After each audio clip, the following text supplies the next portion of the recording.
Boa noite, sejam todos muito bem-vindos, sejam todas muito bem-vindas para a aula 60 do Biblifique. Se você está aqui ao vivo ou assistindo essa gravação, mas está perdido, não sabe o que está fazendo aqui, bateu a cabeça, está com amnésia, caiu de paraquedas, você está no lugar certo. Meu nome é Alexandre Classen, aqui ao lado está o Norberto Classen.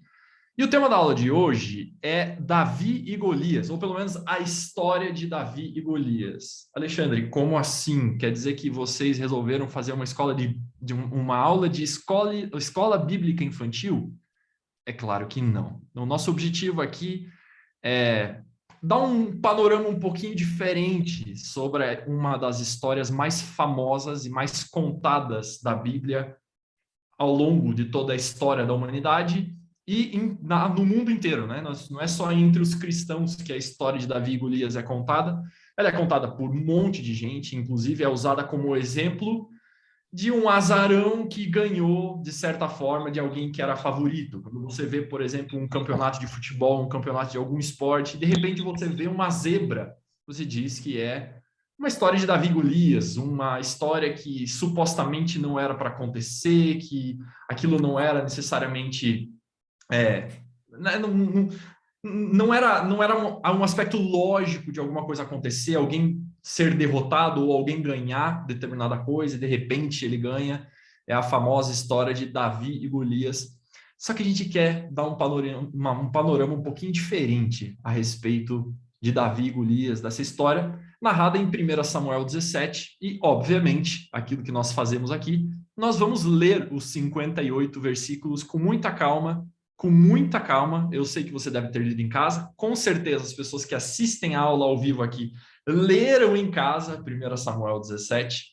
Então, vamos ler com calma o texto, pincelando algumas coisas importantes para a gente introduzir aquilo que a gente quer falar hoje, tá? Então, tenham calma, tenham paciência, não durmam, leiam o texto comigo que está na tela, eu espero. Está na tela? Todo mundo assiste? Todo mundo está assistindo? Beleza, muito bem.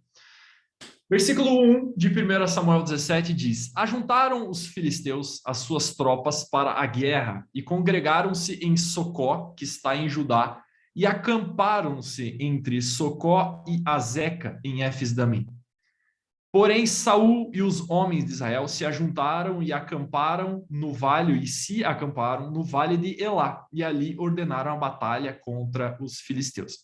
Vamos ver no mapa como é que esse negócio aqui todo acontece, até para a gente entender mais ou menos como é que era a geografia daquilo que o escritor de Samuel diz. Nós temos aqui um mapa. Nós temos aqui a cidade de Gate, nós temos aqui a cidade de Azeca, inclusive citada nos versículos que vimos, e nós temos aqui a cidade de Socó. O texto diz que os filisteus acamparam entre Socó, vocês estão vendo a minha flecha, provavelmente, entre Socó e entre Azeca. Está aqui, ó, acampamento filisteu ao longo do vale de Elá. Está vendo aqui essa linha meio cinza aqui? Essa linha aqui é o vale de Elá.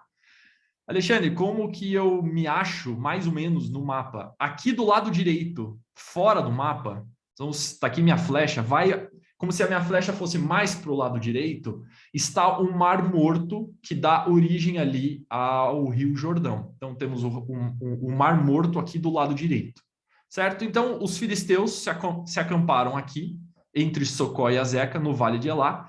E do outro lado, então, o texto diz que se acamparam o acampamento dos israelitas. O exército de Israel se acampou logo ao lado. A gente tem um outro mapa aqui para a gente entender melhor como é que está acontecendo a parada toda aqui. Esse aqui é a terra inteira de Israel. A qualidade não está tão boa, mas é o suficiente para a gente entender.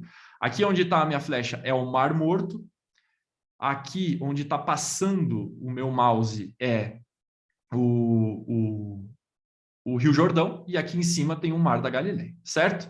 Aqui, mais ou menos, aqui onde vocês estão vendo tem Jerusalém, aqui está Gate, que aparece no mapa anterior, e mais ou menos, aqui assim, ó, nessa região está Belém. O Vale de Elá, ele é perpendicular ao Mar Morto, então possivelmente o Vale de Elá está passando por aqui, mais ou menos, ó. Aqui, nesse lugar onde estou passando com o meu mouse. E por que que isso é importante para a gente entender? Estou dando um spoiler aqui, só essa foto é para depois. Por que isso aqui é importante para a gente entender? Porque o Vale de Elá, ele era como uma fenda em uma cadeia de montanhas, e ele era extremamente estratégico para os filisteus, para eles conquistarem algumas terras que teriam dificuldade se não fosse para atravessar o Vale de Elá. Então eles se acampam ali, exatamente ali, porque era uma terra, um lugar muito estratégico para ele conquistar algumas terras que eles queriam conquistar na terra de Israel ali.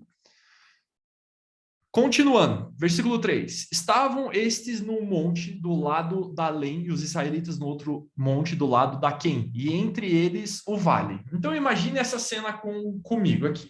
De um lado do vale, numa montanha, numa espécie de colina, está o exército de Israel, e do outro lado está o exército dos filisteus, e eles se olham diariamente enquanto estão acampados, cada um ali no Vale de Elá.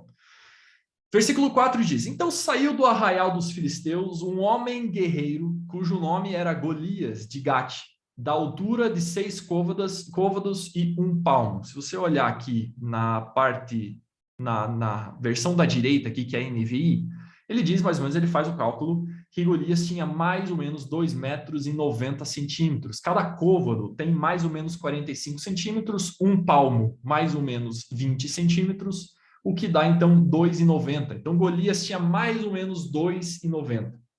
Trazia na cabeça um capacete de bronze e vestia uma couraça de escamas, cujo peso era de 5.000 ciclos de bronze.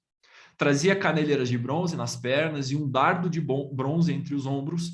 A haste da sua lança era como o eixo do tecelão, e a ponta da sua lança era de 600 ciclos de ferro. E diante dele, presta atenção nisso aqui, diante dele o escudeiro, o seu escudeiro. O que fazia um escudeiro? Aliás, depois eu falo sobre isso, depois a gente fala sobre o escudeiro. Parou, clamou às tropas de Israel e disse-lhes: Para que saís, formando-vos em linha de batalha? Não sou eu filisteu e vós servos de Saul? Escolhei dentre vós um homem que desça contra mim. Se ele puder pelejar comigo e me ferir, seremos vossos servos. Porém, se eu o vencer e o ferir, então sereis nossos servos e nos servireis. Disse mais o filisteu: Hoje afronto as tropas de Israel. Dai-me um homem para que ambos pelejemos. Ouvindo Saul e todo Israel, Saul aqui é rei de Israel à época, e todo Israel, essas palavras do filisteu, espantaram-se e temeram muito. Só para a gente entender contextualmente o que está acontecendo aqui. Cada exército estava num lado do vale. Agora imagina se um desses exércitos aqui, ou dos filisteus ou de Israel, resolvesse tomar uma iniciativa e descer o vale para atacar o outro exército. Vocês precisam concordar comigo que isso é quase que uma missão suicida. Porque o exército tinha que descer o vale, o que fazia com que ele fosse muito vulnerável à artilharia, a flechas e a pedras de fundas de outro exército. E além de descer, depois de descer, ainda tinha que subir a outra montanha, a outra colina, para atacar outro exército, o que fazia com que o exército se tornasse mais lento, o que fazia com que se tornasse, obviamente, mais frágil. Então, cada um dos dois exércitos tomarem a iniciativa era quase que uma missão suicida. E o que acontecia na época? As batalhas antigas funcionavam muito assim, você vê isso em filmes, você vê isso em Hollywood, você vê isso no cinema, e aquilo não é simplesmente uma invenção, era assim mesmo. Para que os dois exércitos pudessem poupar sangue de alguma maneira, eles escolhiam um guerreiro, muitas vezes, e eles travavam uma batalha entre o melhor guerreiro de cada exército. O guerreiro que perdesse, ou o guerreiro do exército que perdesse, esse exército, então, seria derrotado, considerado derrotado nesta batalha. Que é o que está acontecendo aqui quando Golias desafia o exército de Israel. Ele desafia o exército de Israel e fala: olha, pegue um guerreiro de vocês para que venha lutar contra mim, eu estou me oferecendo aqui, assim a gente poupa o sangue dos dois exércitos e a gente fica tranquilo, a gente luta. O guerreiro que for derrotado serve o exército do qual o guerreiro do guerreiro que for derrotado pertencer, serve o exército vencedor. E é isso que está acontecendo aqui. E aí, no versículo 12, ele começa uma história paralela aqui. Ele diz: Davi era filho daquele Efrateu de Belém de Judá, cujo nome era Jessé, que tinha 8 filhos nos dias de Saul. Era já velho e adiantado em anos entre os homens. Apresentaram-se os 3 filhos mais velhos de Jessé a Saul e os seguiram à guerra. Chamavam-se Eliabe, o primogênito, o segundo Abinadab e o terceiro Samá. Davi era o mais moço de todos os irmãos. Só os 3 maiores seguiram Saul. Isso aqui é importante a gente entender contextualmente e historicamente o que está acontecendo aqui. Davi era moço, Davi era mais moço do que os 3, porque possivelmente os 3, ou só os 3 irmãos de Davi aqui, tinham idade para ir à guerra. Alexandre, como assim? Em Números 1:3, você pode ler em casa se você quiser. Em Números 1:3, mostra uma consideração do próprio Deus em relação ao exército, em relação ao censo que precisava ser levantado no povo de Israel.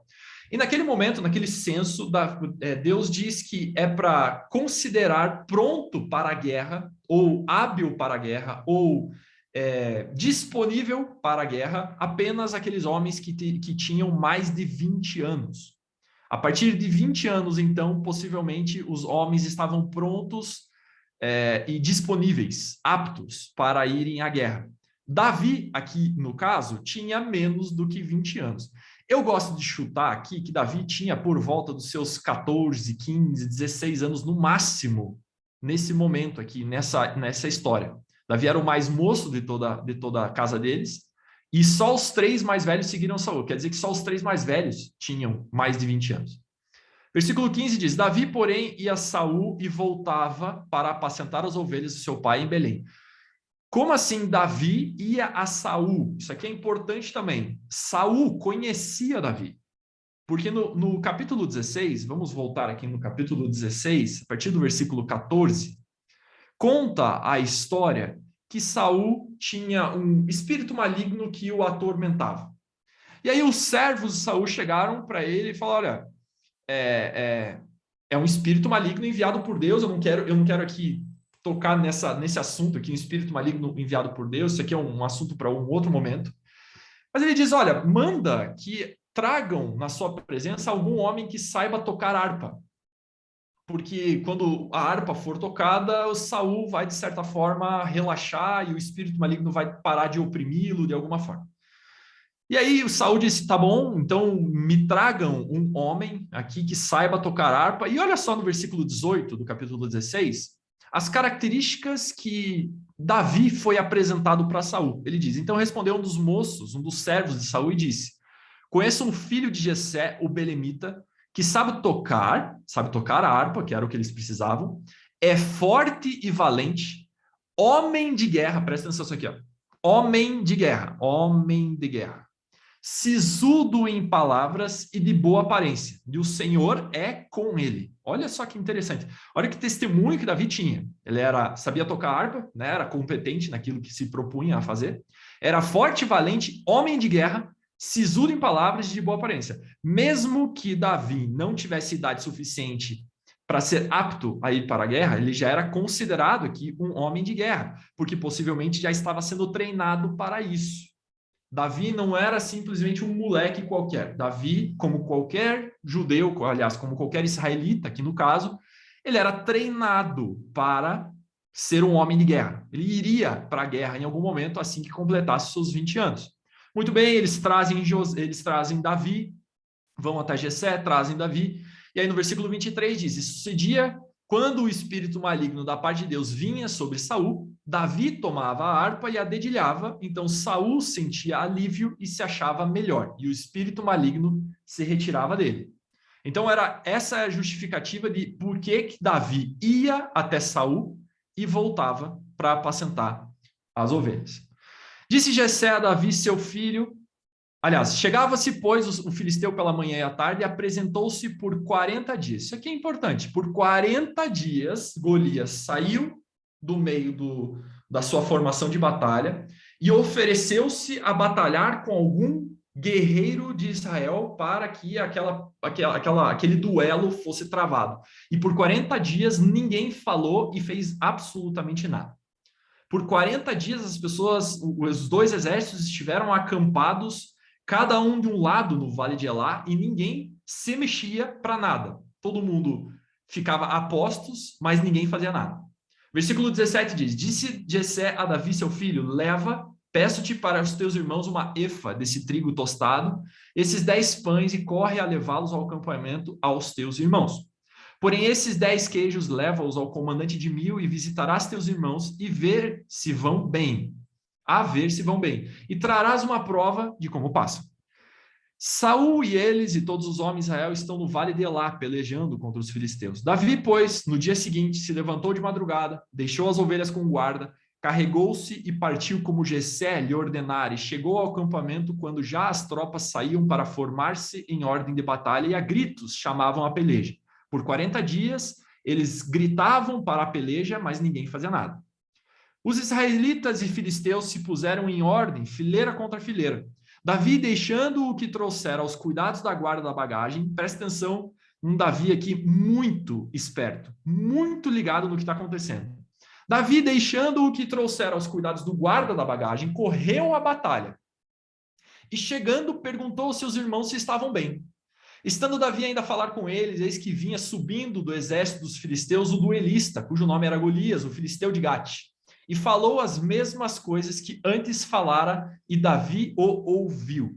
Aqui nesse episódio, Davi sai correndo, ele praticamente fica nas fileiras de batalha aqui de uma forma meio enxerida, meio de penetra ao lado dos seus irmãos, e aí ele escuta o que Golias está falando.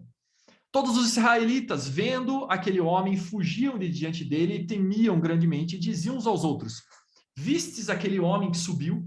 Pois subiu para afrontar Israel. A quem o matar, o rei o cumulará de grandes riquezas, e lhe dará por mulher a filha, e a casa do seu pai isentará de impostos Israel.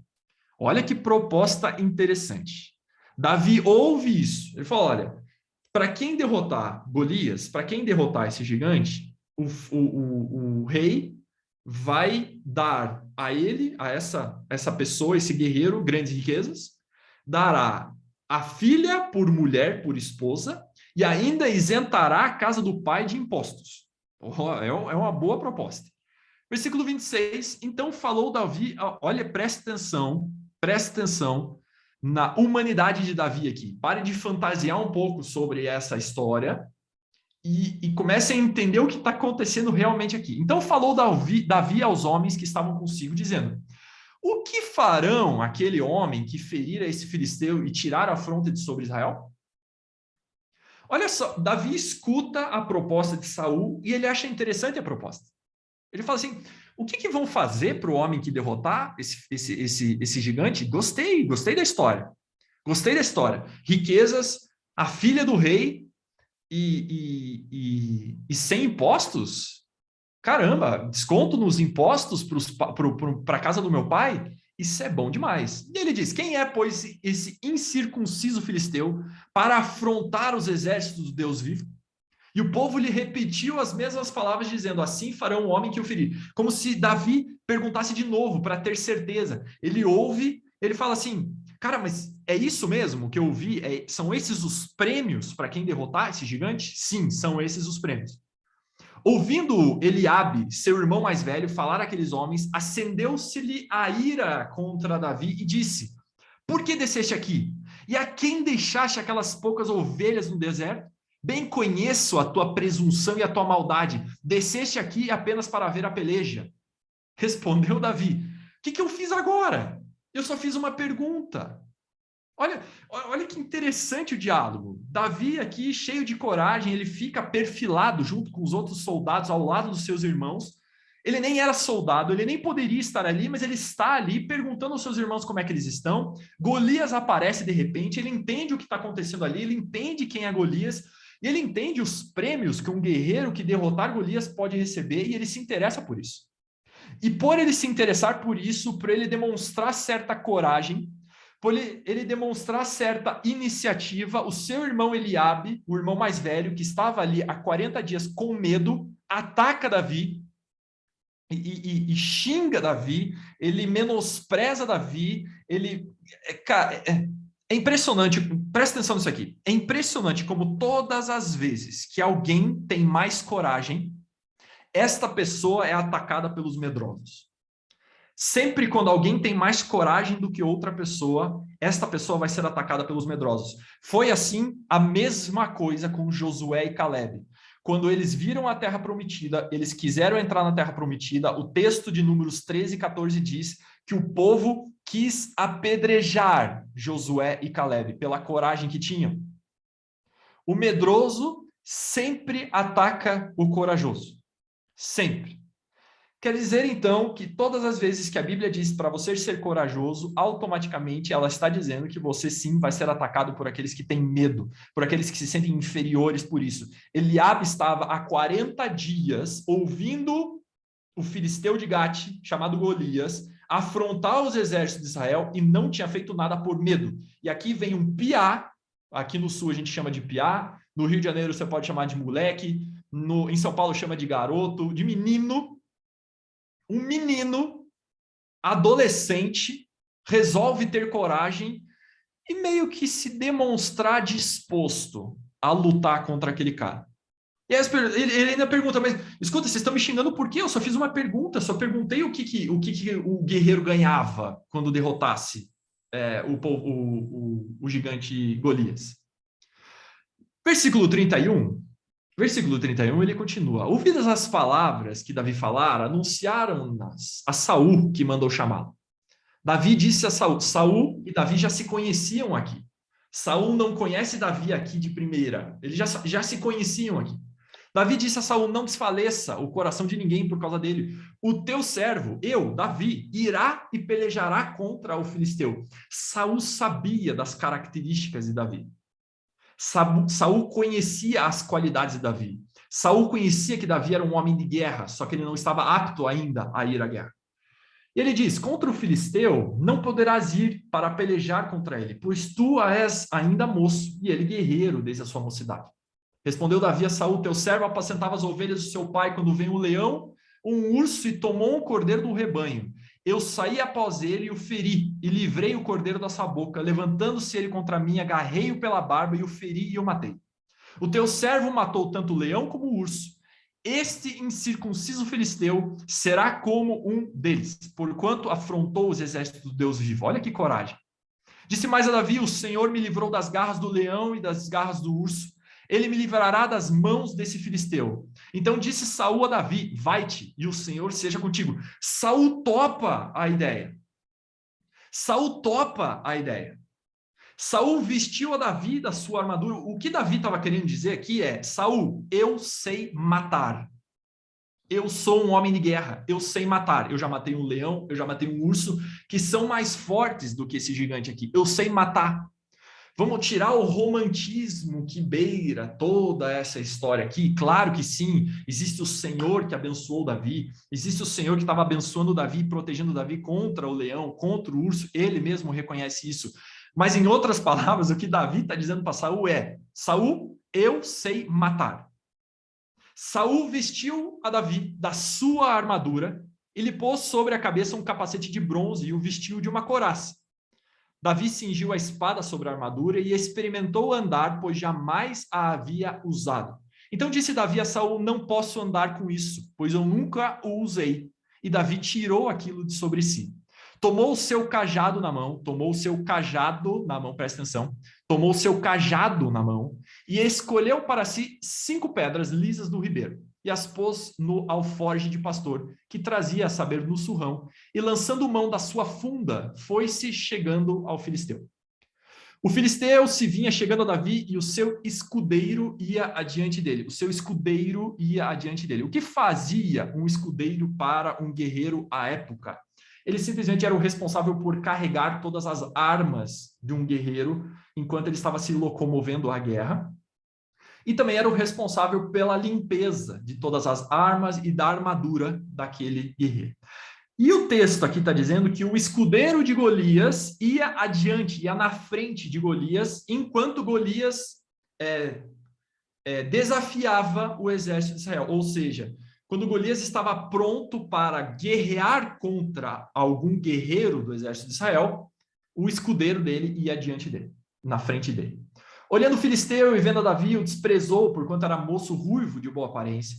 Disse o filisteu a Davi: sou eu algum cão para vires a mim com um pedaço de paus, com pedaços de paus?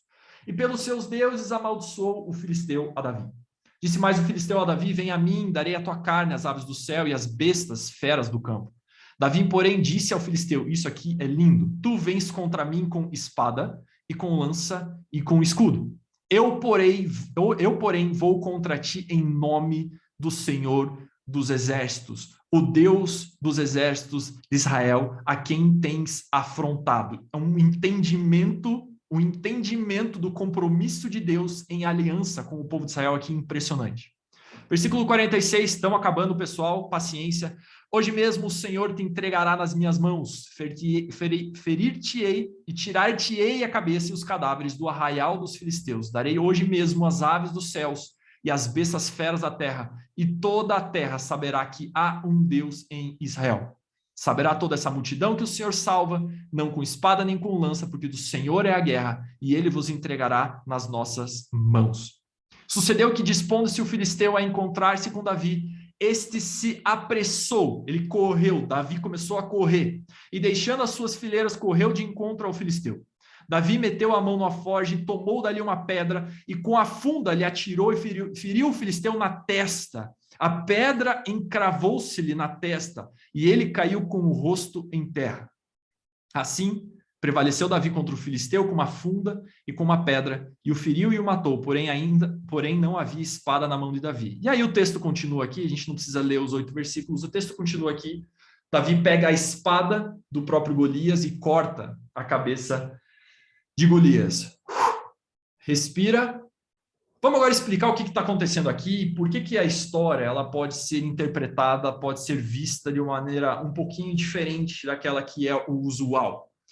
Normalmente a gente considera Davi aqui, nesse caso, o azarão da história toda. Em inglês nós temos uma expressão que se chama underdog, que é simplesmente o azarão, a zebra, a pessoa que jamais seria a favorita numa batalha. Nós temos de um lado Golias, um supostamente considerado gigante. A gente já sabe que não é bem assim que funciona a parada na Bíblia, não é um gigante, é um homem de grande estatura, é muito forte. E do outro lado, um menino, Davi, um adolescente super corajoso, que entendia quem era o Senhor dos Exércitos e que não suportou ver um incircunciso falar mal ou afrontar o povo de Israel. Vamos entender o que está acontecendo aqui. Um cara chamado Baruch Halper, ele é um historiador, ele diz que na antiguidade, especialmente na época em que estamos tratando dessa batalha aqui, os exércitos, e a gente vê isso em filmes também, isso não é novidade para ninguém, os exércitos eles eram divididos em basicamente 3 companhias. A primeira companhia era a companhia da cavalaria, que eram compostos por cavalos e compostos por carros. Carros puxados por cavalos, obviamente. A gente vê isso, por exemplo, nos jebuseus, povo habitante da terra de Jerusalém, que teve que ser derrotado para que Jerusalém fosse conquistada pelo povo de Israel. Os textos dizem que os jebuseus tinham carros de ferro e eram muito fortes. Então, existiam carros puxados por cavalos e tinham os próprios guerreiros em cima, cavalheiros em cima de cavalos, em busca da batalha, ou que iam para a batalha.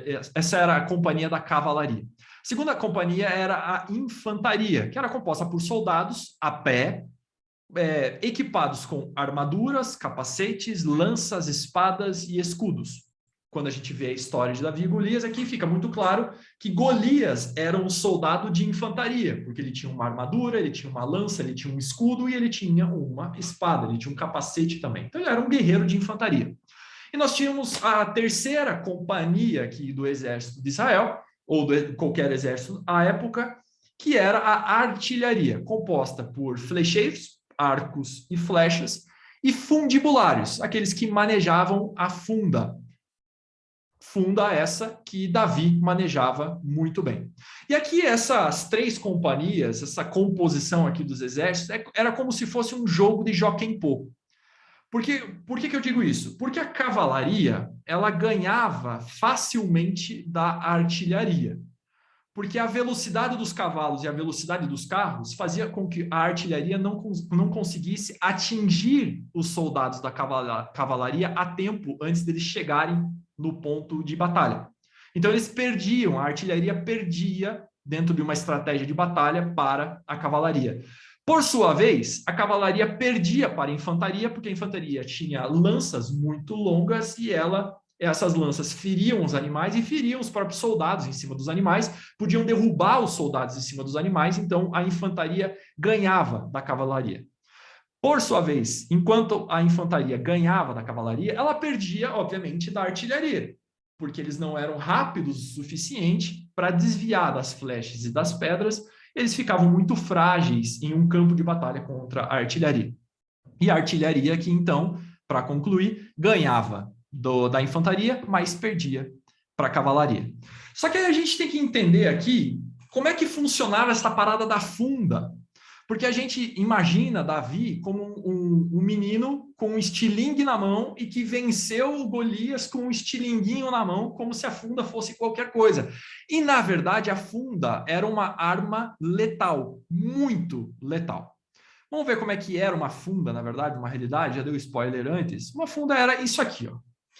Era uma espécie de corda, e aqui podia ser não necessariamente só de corda, mas poderia ser de couro também, que tinha uma bolsinha aqui, que nesse caso aqui é de corda, mas tinha uma bolsinha aqui que podia ser de couro. E essas pedras lisas, como o Davi mesmo pegou umas pedras lisas, elas eram colocadas aqui nessa bolsinha de couro que tem aqui, e a funda era girada a 6 a 7 vezes, as 7 voltas por segundo, e então uma das cordas era solta pelo fundibulário para que a pedra pudesse atingir o alvo proposto. Essa faixa preta aqui, não sei porque está aqui, mas não é um censurado aqui, não. Opa! Mas é aqui, ó, um fundibulário, ele coloca a pedra aqui. Percebam o seguinte, vou tirar um sarrinho aqui. Percebam que o fundibulário muda a cada imagem aqui, ó, não é o mesmo. Percebam, olha só que desenho esplêndido. Olha aqui tem um cara, aqui o cara já é diferente e aqui o cara é ainda mais diferente, tá? Então, olha só que desenho extraordinário. Mas olha só, o cara coloca a pedra aqui na funda, ele roda a funda e depois ele solta uma das extremidades da funda para que a pedra chegue e alcance o seu objetivo. Só que o seguinte, a funda não era simplesmente uma pedrinha que jogava como se fosse nada. Na verdade, era uma arma letal, quase que se fosse um tiro. Algumas imagens medievais, algumas gravuras medievais, algumas pinturas medievais mostram fundibulários atingindo aves em pleno voo. Imagine você rodando uma funda, a pedra saindo da sua funda e atingindo um pássaro em pleno voo. Esse era o tamanho da precisão exigida de um fundibulário. Não era simplesmente, vamos ver se eu vou acertar. Os caras eram bons naquilo que faziam. Em Juízes 20:16, você pode ver esse texto em casa, mostra os benjamitas que eram canhotos, que eram fundibulários canhotos, que acertavam um fio de cabelo e não erravam. Já imaginou isso? Eles acertavam um fio de cabelo com a sua funda, com a pedra que saía da sua funda, e não erravam. Alguns dizem que os fundibulários poderiam acertar alvos a cerca de 200 metros de distância e, inclusive, o recorde mundial é de 437 metros, batido em 1981. Já imaginou? Em 1981, o cara acertou o alvo a 437 metros com uma funda. Esse era o tamanho da precisão, a grandiosidade da precisão de um fundibulário. Existem imagens e registros de algumas tenazes usadas pelo Império Romano, e tenaz, para quem não sabe, é uma espécie de chave para tirar objetos de dentro do corpo de alguém. E existiam tenazes específicas para retirada de pedras encravadas no corpo de guerreiros. As pedras vinham tão forte, com tamanha precisão, que elas encravavam no corpo da pessoa como se fosse uma bala, eles precisavam de tenazes para tirar essa bala. E aí nós temos Davi aqui como um fundibulário. Davi, considerado aqui pela própria palavra de Deus como um homem de guerra e fundibulário. Ele não era simplesmente um moleque com um estilingue. Ele tinha matado o leão, ele tinha matado o urso com a sua funda. Ele era um homem de guerra e ele estava treinando para ser um homem de guerra. Ele era treinado para ser um homem de guerra. Davi era um fundibulário. Presta atenção na composição das companhias dos exércitos, daquilo que a gente falou do Joaquim Pô. Davi era um fundibulário, Golias era um soldado de infantaria. Davi era um guerreiro de artilharia, treinando para ser um guerreiro de artilharia. Golias era um guerreiro de infantaria. Tanto que Golias fala para Davi: vem a mim e eu vou matar você e te darei as aves. Vem a mim, porque Golias esperava um combate corpo a corpo, como qualquer soldado de infantaria. E aí, a tática de Davi é que é impressionante aqui. Davi não é bobo. Davi não é um menino bobo, não é um menino brincando. Davi era um homem de guerra, sisudo em palavras, esperto que só. Saul tenta colocar a sua armadura em Davi. Davi olha e fala assim: Saul, não rola. Não rola, eu não consigo usar isso aqui. Porque a minha principal arma contra este guerreiro é a minha agilidade, a minha rapidez e a minha pontaria, a minha precisão. Eu sou um guerreiro fundibulário, eu não posso usar armaduras. Tanto que Davi se aproxima de Davias como? Correndo. O que Davi queria era usufruir e usar das suas vantagens contra Golias. Quais vantagens era essa? Primeiro, ele era da artilharia e estava lutando contra um cara de infantaria sendo fundibulário. Segundo, ele era muito mais rápido do que Golias, especialmente sem a armadura. Um especialista chamado Ethan Hirsch, que foi expert ou é expert em balística das forças de defesa israelense, ele diz que se a pedra tiver saído da funda de Davi a 35 metros de Golias, aquela pedra atingiu a testa de Golias a 34 metros por segundo. Isso dá mais ou menos 120 quilômetros por hora. Uma pedra batendo na sua testa a 120 quilômetros por hora. Tanto que o texto diz que a pedra encrava no crânio de Golias. A pedra, ela se tornou quase que uma bala, e especificamente esse mesmo expert em balística diz que essa pedra, esse tiro que Davi deu, se compara muito a tiros de calibres menores, de armas de calibres menores. Esse foi o poderio de guerra de Davi contra Golias. O que eu quero dizer, gente, é o seguinte: todo mundo no Vale de Elá, naquele momento, naqueles microsegundos, naqueles milissegundos, naqueles segundos, naqueles centésimos em que viram Davi correndo em direção a Golias, absolutamente todos do exército de Israel e do exército dos filisteus tinha certeza absoluta que Davi iria ganhar aquela batalha. Todos sabiam, porque todos sabiam que um guerreiro de artilharia ganharia da infantaria, e todo mundo viu o problema. Davi era muito mais rápido que Golias. Se Davi errasse o primeiro tiro, ele acertava no segundo, e Golias não teria atingido Davi de jeito nenhum. Absolutamente. Olha só, algumas citações, eu vou ler aqui para vocês algumas citações. Um historiador chamado Robert Dorenvent, ele diz o seguinte, inclusive ele tem um livro que fala sobre essa batalha de Davi e Golias. Ele diz o seguinte: Golias tinha tantas chances contra Davi quanto qualquer guerreiro da Idade de Bronze com uma espada teria contra um oponente armado com uma pistola automática calibre 45. Esse historiador diz que Davi era como se fosse um cara com uma arma de calibre 45 perto de um soldado com uma espada.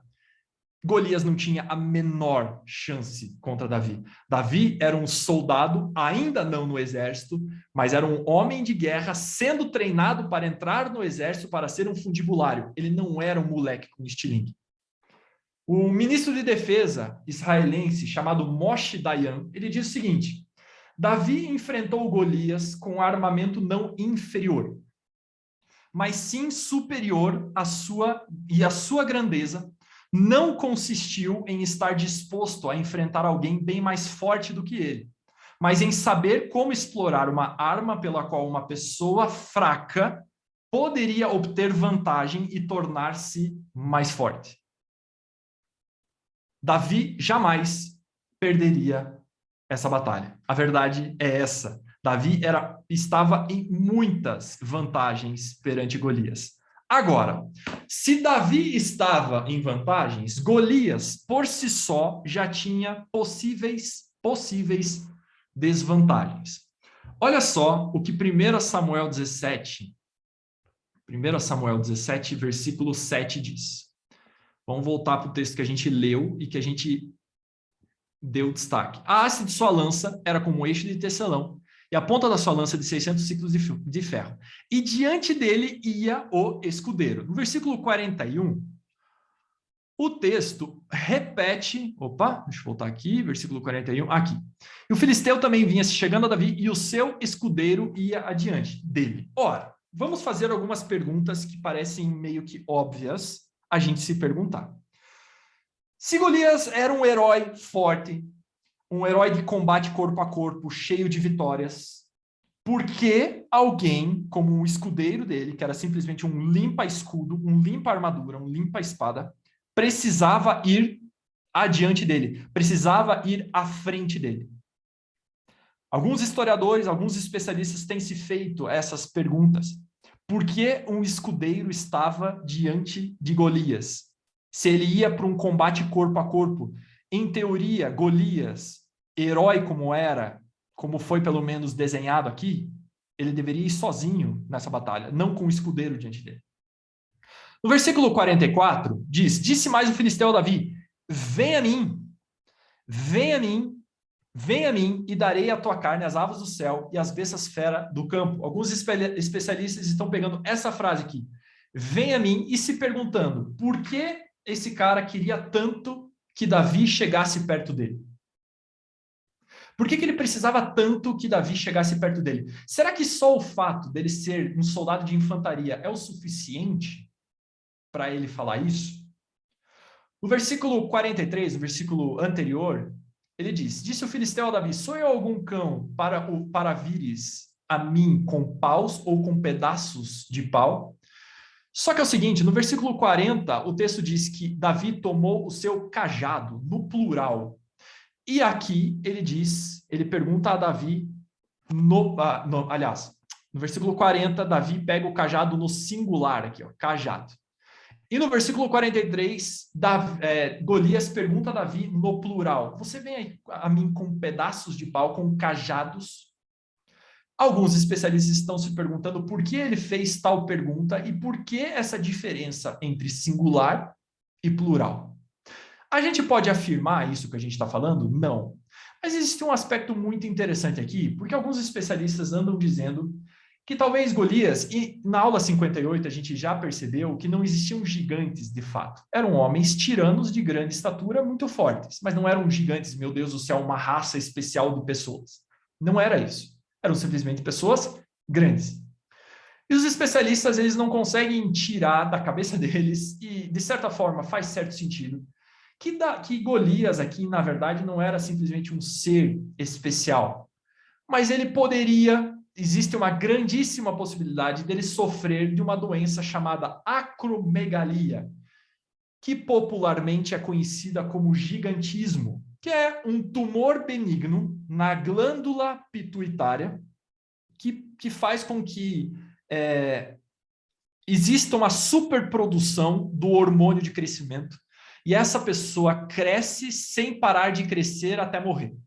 É um tumorzinho benigno na glândula pituitária que faz com que o hormônio de crescimento continue sendo produzido e a pessoa ela cresce até morrer. Existe, inclusive, o recorde mundial conhecido, que é de um cara chamado Robert Wadlow, na verdade.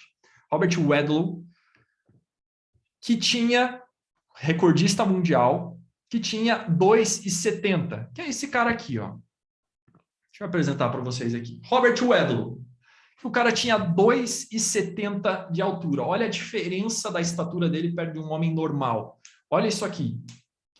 Percebam, provavelmente vocês já tenham visto em filmes isso. Todos eles têm características em comum. Todos esses caras que sofrem de acromegalia e sofrem de gigantismo. O queixo deles é protuberante, o nariz, a orelha, as mãos são gigantescas. Olha só o tamanho do cara. Olha só o tamanho do cara. É gigantesco. Ele quase não cabe na foto.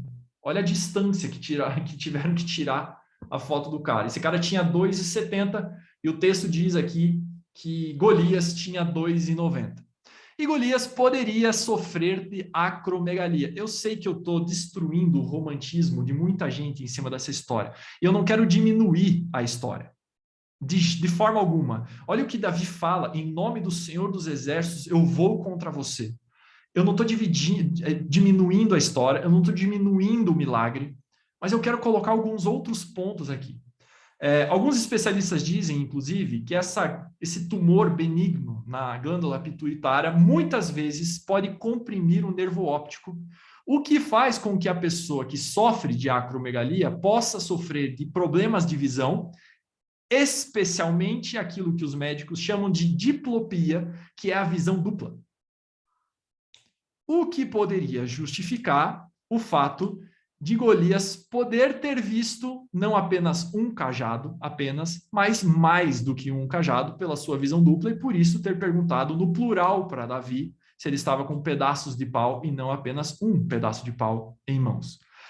Esta visão dupla, este problema de visão, pode também justificar o fato do escudeiro ir à frente dele, por ele não conseguir se locomover com precisão ao longo e descer daquele vale, para ele poder batalhar naquele vale. Provavelmente ele não enxergava direito, ele podia não enxergar direito, ele precisava de um guia visual. E o escudeiro ali, na verdade, não seria mais do que um guia visual. No final das contas, gente, independente se isso for um fato, se Davi realmente teve gigantismo ou não, era acometido por acromegalia ou não, fato é que o azarão sempre foi Golias. Porque independente se Golias fosse de fato um guerreiro super especial, super-herói da infantaria, ele estava em muita desvantagem por Davi ser mais rápido que ele e ser um soldado de artilharia, um fundibulário. Alexandre, o que você quer dizer com tudo isso? Por que você está dando essa aula? Qual que é a moral da história toda? Eu quero deixar 3 recados aqui, mais inspiracionais do que necessariamente informativos, que é a maior parte das coisas que a gente faz aqui. A gente normalmente abre o texto aqui, ensina o texto e fim de conversa. Mas eu quero inspirar um pouquinho e falar um pouquinho ao seu coração, para falar bem a verdade. Eu quero estabelecer aqui 3 pontos, só que antes disso eu preciso colocar meu computador para carregar. Espera aí. Foi. Primeiro ponto é que você não consegue derrotar um gigante com as mesmas armas que ele usa contra você. Invariavelmente, em algum momento nas nossas vidas, nós vamos enfrentar gigantes. Gigantes, na verdade, são a representação dos nossos problemas, dos nossos desafios, dos obstáculos que nós precisamos superar, das coisas que precisamos superar, das tribulações que precisamos passar, pelas aflições pelas quais nós passamos, pelas angústias pelas quais passamos, pelos problemas que nós enfrentamos. Esses são os nossos gigantes. Eu vou usar dessa metáfora, tanto usada para representar os gigantes, e eu vou usar aqui também. Nós temos gigantes a enfrentar na nossa vida. O problema é que nós não podemos enfrentar esses gigantes com as mesmas armas que esse gigante usa contra nós. Davi, ele recebeu a armadura para lutar como um soldado de infantaria contra Golias. E como um soldado de infantaria, ele estava fadado ao fracasso, à morte, absoluta certeza. Ele não tinha nenhuma chance contra Golias se ele lutasse contra Golias da mesma forma que Golias esperava que ele lutasse. Mas Davi foi incrivelmente criativo, entendeu as suas habilidades, entendeu as oportunidades que teve, foi contra Golias como uma arma totalmente criativa. Alexandre, o que você quer dizer com isso? Dentro de nós mora o Espírito Santo, o próprio Espírito de Deus, o próprio Espírito Criador do céu e da terra, Criador de todas as folhas de árvores diferentes uma da outra, Criador de todos os milhares de animais, uns diferentes dos outros, Criador de cada floco de neve diferente um do outro, Criador das estrelas. Ele chama as estrelas pelo seu nome, todas as bilhões e trilhões de estrelas existentes, Deus chama pelo nome. Este mesmo Deus criativo, este Espírito que está dentro desse Deus criativo, mora dentro de nós. O que eu quero dizer é que você precisa acionar, você precisa buscar, você precisa ter um relacionamento com esse Espírito criativo que mora dentro de você, para que você enfrente problemas, para que você enfrente os problemas da sua vida, os desafios da sua vida, de maneira diferente daquilo que impõe a você, diferente do padrão e das regras que impõem a você o tempo inteiro. Você não precisa viver pelas regras. Você não precisa derrotar os gigantes pelo padrãozinho normal. Derrote com criatividade. No final das contas, naqueles segundos em que Davi corria em direção a Golias, o seu irmão Eliabe, todo o exército de Israel, todos eles pensavam a mesma coisa. Por que eu não pensei nisso antes? As melhores soluções, pode perceber, as melhores soluções da face da terra são as soluções mais óbvias. Por que eu não pensei nisso antes? Deixe que o Espírito Santo ministre isso na sua vida e faça com que você comece a resolver os seus problemas de maneira criativa, para que as pessoas olhem para você e falem: cara, por que eu não pensei nisso antes? É tão óbvio. As coisas da vida, gente, por mais que a gente ache complicadíssimo, são super óbvias para Deus. Nenhum problema preocupa a Deus, só a nós. E Ele está conosco, esse Espírito Santo mora dentro de nós, esse Espírito criativo mora dentro de nós, para que seja acionado pelo relacionamento com o Espírito Santo, para que procuremos soluções criativas, assim como Davi procurou soluções criativas aqui, uma solução criativa aqui. Segundo ponto que eu queria falar com vocês e expor para vocês é que nenhum gigante, nenhum desafio, nenhum problema que nós enfrentamos é insuperável. Pelo contrário, aquilo que parece ser a força do gigante pode ser a sua maior fraqueza. A lentidão de Golias, o tamanho de Golias, se ele tinha acromegalia ou não, se ele tinha gigantismo ou não, a sua lentidão, o seu tamanho, o seu peso, a sua força faziam com que ele fosse lento. E essa força, aquilo que parecia ser tão impossível, tão intransponível, era a sua maior fraqueza. Todos os problemas que nós enfrentamos escondem atrás deles. É super clichê isso aqui, parece coaching, mas é uma realidade, gente. É o que a Bíblia está nos ensinando aqui. Todos os problemas que nós enfrentamos, todos os gigantes que nós enfrentamos, escondem atrás de si grandes oportunidades.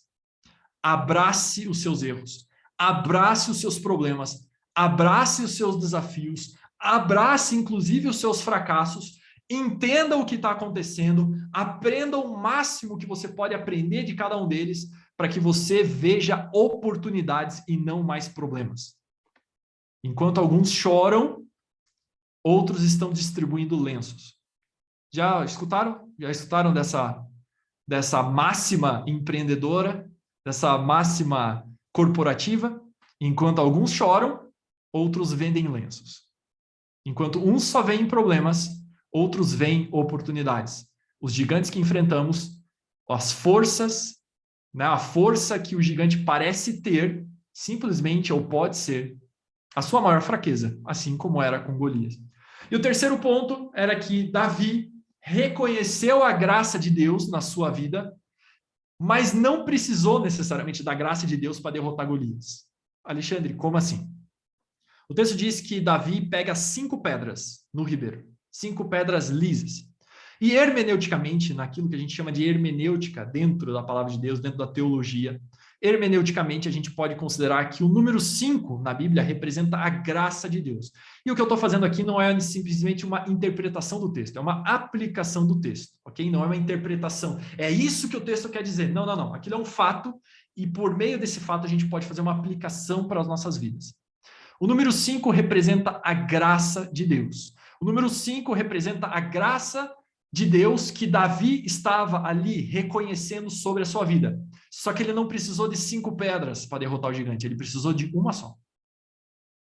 O que eu quero dizer é que muitas pessoas estão vivendo a sua vida paradas, dependendo simplesmente da graça de Deus, sendo que Deus está olhando para elas falando, ok, a minha graça já está sobre a sua vida, agora vai lá e mate o gigante.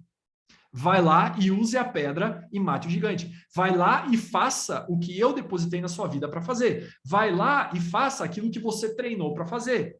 Tem muitas pessoas esperando para fazer alguma coisa e Deus está olhando e falando, vamos, cara. Bora, vamos fazer. Movimente-se. Vou falar a minha máxima aqui. Deus fala e age no movimento. A graça de Deus já está sobre a sua vida. Ótimo, glória a Deus. Isso é muito bom. Agora vai lá e faça. Quando o povo de Israel estava diante do Mar Vermelho e o exército do Egito estava chegando perto, Moisés, desesperado, ele ora a Deus. O povo começa a reclamar. O povo começa a surtar. E Moisés vai lá e ora a Deus. Deus, por favor, nos socorra. A resposta de Deus para Moisés foi a seguinte: Moisés, por que você está orando a mim? Por que clamas a mim? Diga ao povo que marche. Diga ao povo que marche. Tem muita gente parada, desesperada, surtando. Deus, faz alguma coisa. E Deus está olhando e falando, marche. Vamos embora? Vamos se mexer? Vamos matar o gigante? Vamos ter coragem e avançar um pouquinho em fé? Vamos ter coragem e avançar um pouquinho crendo na palavra de Deus que está sobre a sua vida, com as promessas de Deus que estão sobre a sua vida? São esses 3 pensamentos que eu queria deixar. O primeiro pensamento é que não se vence um gigante com as suas próprias armas. A gente precisa do Espírito Santo criativo agindo por meio das nossas vidas. Aquilo que é a força do gigante muitas vezes pode ser a sua principal fraqueza, todos os problemas, desafios que nós enfrentamos escondem oportunidades. E a terceira coisa aqui que eu gostaria de destacar é que a graça de Deus está sobre a nossa vida, ótimo, lindo, maravilhoso, agora é hora de agir. É hora de usufruir dessa graça agindo em fé sobre as promessas de Deus na nossa vida. Amém, gente? É isso que eu gostaria de deixar, uma mensagem um pouquinho mais inspiradora, não é necessariamente só uma aula. E agora eu deixo com vocês, Norberto Classen, se você tem algum comentário. Nada a acrescentar. Perfeito. Muito bom.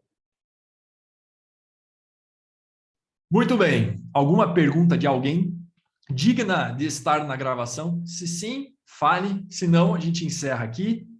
E se precisar, a gente continua conversando depois. Essa é a grande vantagem de quem está ao vivo, né?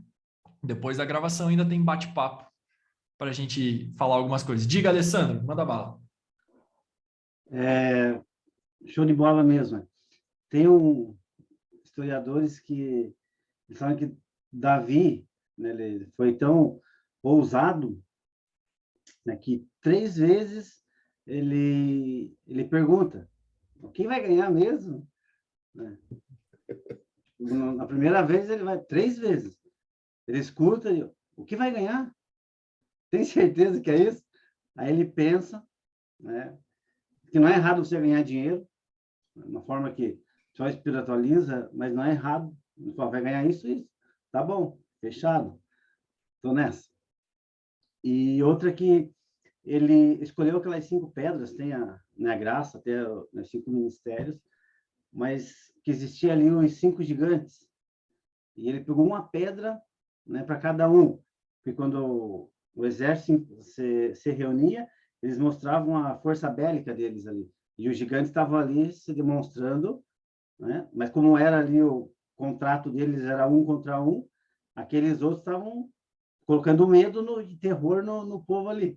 Então, ele já pega uma para cada um. Ele fala, vou pegar esses 5, não vai ser só um. Mas não bastou, os outros eles correram. É algo que, só para acrescentar, achei legal. Legal. Boa. A coragem do Piá, o Piá não era brincadeira não, tá? Davi não era brincadeira, gente. Não é qualquer um, não. O menino era muito corajoso. Muito corajoso. Eu corro aqui uma coisa. Quando Davi declara que ele vai contra Golias em nome do Senhor dos Exércitos, A verdade é que cai por terra todo o misticismo, né, ou todo o romantismo que muitas vezes nós queremos usar para agirmos em nome de Jesus. Davi foi na autoridade que Deus havia revestido a vida dele, mas usou da sua própria habilidade. E certamente Davi deve ter treinado, e quando ele cansava de treinar, ele precisava treinar mais um pouco para ser um extraordinário fundibulário. Então, para nós vencermos, né, dentro daquilo que o Alexandre está de forma extraordinária refletindo, né, quando nós queremos enfrentar os metafóricos gigantes que estão diante de nós, Deus confia na habilidade que Ele mesmo nos deu, né? E não adianta ir só em nome dele. Use aquilo que Deus nos deu para fazer, e fazer bem feito, com muita diligência, né? Com muita proatividade e não com preguiça e passividade. Tem que ir em frente, tem que enfrentar o bicho. E ainda um detalhe, né? Derruba e corta a cabeça, porque vai que o miserável levanta de novo, ressuscita. Corta a cabeça, termina de matar, faz o serviço completo. Usando a espada dele, né? Porque ele não tinha espada. Usando a espada do próprio Golias. Bom demais, cara. Historião. Muito bom isso aqui. É isso. Eu tenho um recado para quem está aqui ainda. Para quem está na gravação, não faz sentido escutar o recado. Então, para quem está assistindo essa gravação, Deus abençoe e até a próxima.